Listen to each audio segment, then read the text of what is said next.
home with the elementary students, if there's a newsletter, if there's an email that goes out, however you communicate with your parents, including you can put an ad in the newspaper.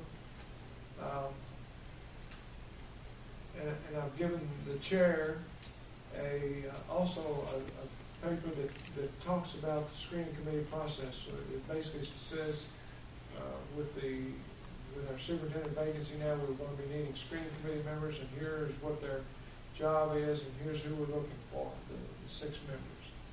So go out to at least all staff, if not more. And they left somebody off even at that, and so they had to tear them up and do it again, which took a lot of time and effort.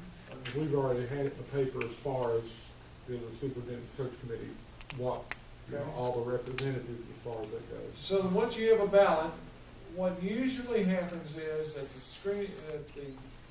teachers in the classified vote at their individual buildings where they are, including maybe a central office. I don't know if you have a bus garage, or so you might have somebody at the bus garage in charge of collecting votes.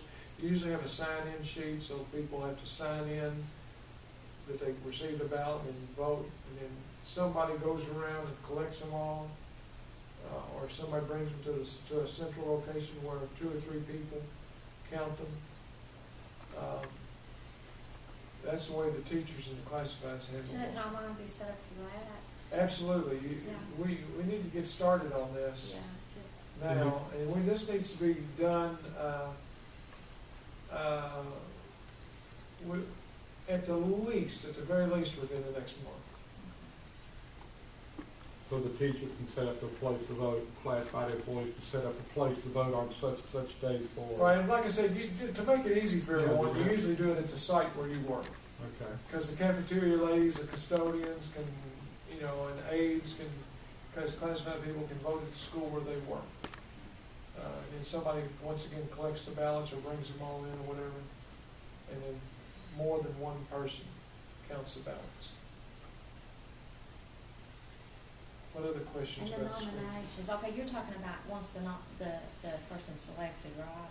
The Excuse me? ballot. Once the person's selected, is that what you're talking about? Okay. I was just, that's what I was wondering about, like the nominations and everything, if they're all at different places.